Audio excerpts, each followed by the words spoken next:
Assalamualaikum warahmatullahi wabarakatuh. Saya Muhammad Masrin Bayaki dari kelas Ilmu Politik kelas B. Video ini saya buat untuk memenuhi tugas UTS Statistik Sosial.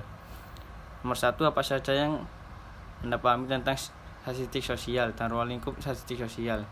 Jadi statistik sosial adalah ilmu yang mempelajari tentang pengumpulan data, pengolahan data, penganalisan data sehingga dapat dijadikan dengan baik. Ruang lingkupnya adalah kehidupan masyarakat sosial. Nomor 2, menjelaskan populasi, pengelompokan populasi dan sampel.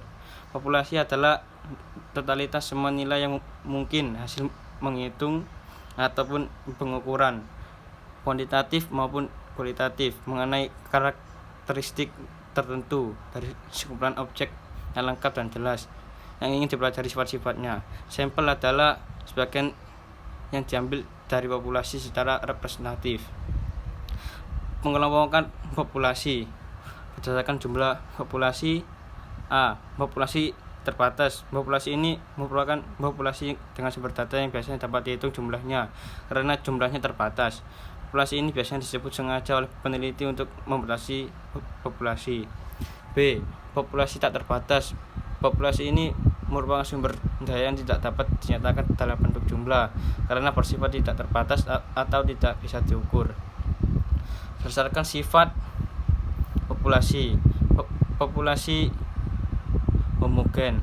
Populasi homogen adalah populasi yang unsurnya memiliki sifat yang sama sehingga jumlahnya secara kuantitatif tidak dipermasalahkan. Populasi heterogen. Populasi heterogen ialah populasi di mana unsurnya memiliki sifat yang bervariasi sehingga harus ditetapkan batasan-batasan tertentu secara kuantitatif dan kualitatif. Berdasarkan perbedaan lain, populasi target. Populasi target yaitu jenis populasi yang sudah ditentukan sesuai dengan masalah dan kebutuhan penelitian. Populasi survei. Populasi ini merupakan populasi yang terlibat dalam penelitian yang dilaksanakan atau populasi yang timbul berdasarkan penelitian yang sedang berlangsung. Nomor 3, menjelaskan jenis data dan pengaplikasiannya. Data nominal bisa disebut diskrit karena ini data memiliki sifat terpisah antara satu sama lainnya, baik pemisah itu terdiri dari dua bagian atau lebih. Sebagai misal, data hasil penelitian dikategorikan ke dalam kelompok iya dan tidak saja. Data ordinal adalah data yang menunjuk pada tingkatan atau penjenjangan pada suatu keadaan.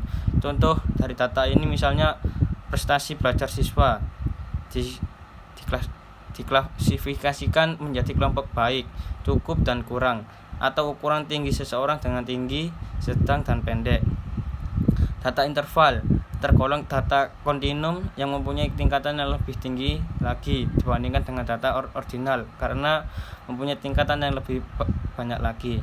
Contoh data interval misalnya hasil ujian, hasil pengukuran tinggi badan dan lainnya.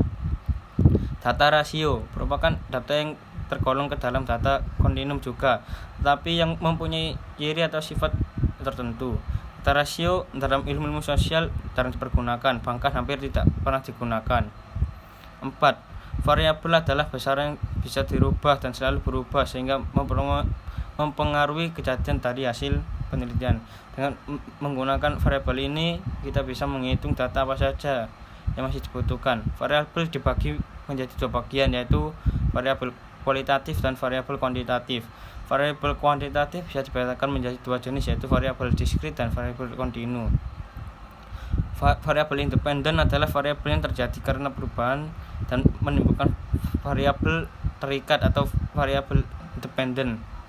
Variabel ini disebut variabel bebas dan bisa berkaitan dengan variabel kuasa, variabel pengaruh dan masih banyak sebutan lainnya. Variabel dependen adalah variabel yang tidak bebas, terikat dan mempengaruhi setiap variabel bebas atau variabel independen. Variabel moderator adalah variabel yang mempengaruhi sesuatu menjadi lebih kuat ataupun lebih lemah yang memiliki hubungan dengan variabel bebas atau variabel terikat. Dan yang terakhir adalah variabel intervening.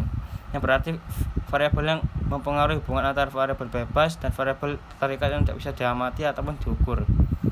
Variabel ini tidak bisa langsung diukur karena nilainya yang terus berubah. Nomor 5, analisis regresi adalah studi yang membahas mengenai hubungan antar variabel. Relasi regresi dengan variabel, yakni analisis regresi adalah studi yang di dalamnya membahas hubungan antar variabel-variabel yang diteliti, yang dapat disimpulkan bahwa jika tidak ada variabel maka analisis regresi tidak ada.